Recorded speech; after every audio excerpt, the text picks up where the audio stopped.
Another thing too that's just a big part of our life and a big part of Bo's energy and how he does things is really how he recovers.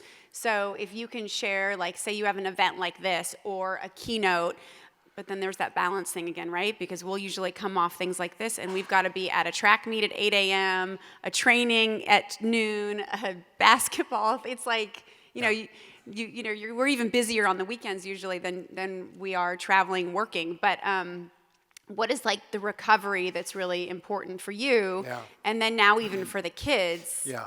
Like him and Axel go in our pool, kind of like it's a cryotherapy thing, because it's so cold in the winter. So they go in there to like ice their legs together. It's so funny. It's like raining outside. And we do every, there's so many modalities and technologies now to help you recover. Back in the 80s when I played football, like we didn't even use that word recovery. We never said that word ever.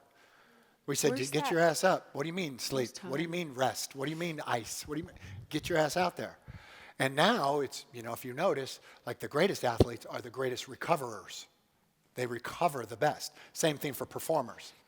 If you want to be the greatest performer, you got to be the greatest recoverer. You got to get your, at lunchtime and after we're done here, my feet are in ice. And you have that little, I was going to say someone could run it out here. It's that, you guys have probably seen it, but that gun. Yeah, like a massage gun, Todd, the one by ice. Backstage. And I've used that like when I go backstage, I'm constantly massaging my legs because my hips get tight, my ass gets tight. There's certain things, low back, just because you're on your feet so much.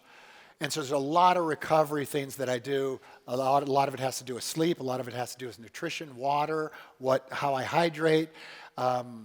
Axel and I, because he wants to play 2 sports in the pros, he's going to have to be the #1 recoverer there ever was. So we do cryotherapy. We do, hydrogen. What do you call it when you go in the tank? The hyperbaric chambers. We've done vitamin drips. I've done ozone treatments where they put oxygen into your blood, right? All kinds of things, everything that we can possibly do to get this body to show up and come through for itself. And you got to do the same because it takes so much energy to be up here. To lead people for an hour, it is exhausting.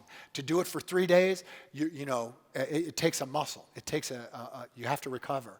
And, if you're playing in the NBA, or if you're playing in the NFL, you got a game coming up and you just got your ass kicked, right? Your brain is hurting, your knees are hurting, and you can't walk.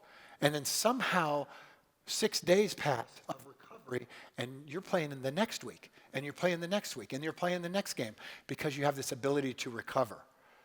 So you're going to have to do that too because you promised me you'd be here in 20 years. So you got to learn to recover your ass off. And a lot of that's sleep, a lot of that's nutrition, hydration, and then every recovery modality you can get. Ice. You sit your ass in a tub of ice. You want to face some uncomfortable shit. That's what breaks every Navy SEAL is cold water. These guys are tough, badass dudes, right? They all quit for one reason: cold water. But it's necessary.